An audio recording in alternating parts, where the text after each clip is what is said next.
Hey there, Lossa here, the assassin. Today's acronym is ROI. Now, nothing groundbreaking about that for most of you guys. You know what return on investment means. In this instance, I'm talking about return on investment for your digital marketing. So what we'd like to do is get you a net profit from the campaign, divide that by the total costs associated with that, and then multiply it by 100. So that'll give us a number. And depending on what sort of business you've got, they're going to mean different things to different people. So obviously achieving ROI in anything is not that easy. So we need to be clear on our objectives at the beginning. So you need to understand your average revenue per customer for a new client, what the lifetime value of that client is, what other products and services they might buy over their lifetime. So you've got to be clear of what that means to you, because you might be making a loss on a campaign. You're going to make that up over time. So once we know what those objectives are, then we're in good shape. Now, the other key issue I see with a lot of businesses is they don't have a good sales process. So the ones who if they're selling something less tangible, like a consulting service or something like what we do, you do need a good sales process to make sure you qualify and make the most of any opportunities that come through. And the ones that have that in place do way better than the ones that don't.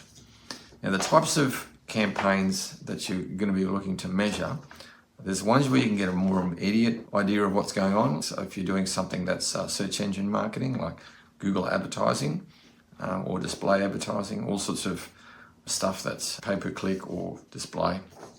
Then you've got social media marketing on all the different social media platforms, and again, sometimes you might run several of those at once. So it's really important that I don't know if you saw my last week's acronym on UTM codes, and if you can get those in place, you can get a much better handle on how well the campaigns are working. And then also we have SEO and content marketing. So what's the total cost of that over time? Now, that's going to be a slower measure on return on investment, because SEO can take you a good 12 to 18 months to see things really kicking. But once they do, it's like a mosquito hitting an artery. You get a lot of stuff all at once. It's important that you put these measures in place so you understand how you're going to measure things before you even start, so that you've got a good idea of what's going on. And if it's something where you've got a bit of offline and online things going on, it's easier if it's just an online store. But if it's some offline stuff, you've got to have your people ask how someone heard about you. Now, sometimes if you're running Google ads, and they might have seen you on Google on SEO, so sometimes it's hard because they can't remember the difference. But at least it'll give you an idea of how well and how effective those campaigns are. So as with everything, you've got to test and measure, you've got to experiment.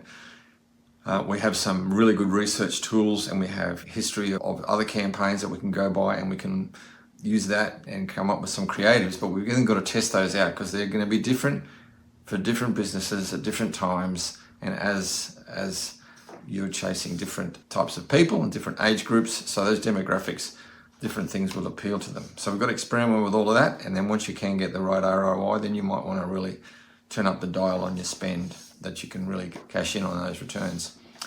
As always, if you want some advice on what you're doing with this stuff and how you're measuring it, and whether you're not sure of what's going on, reach out. We can do a bit of homework and give you some feedback on what will be your best options going forward.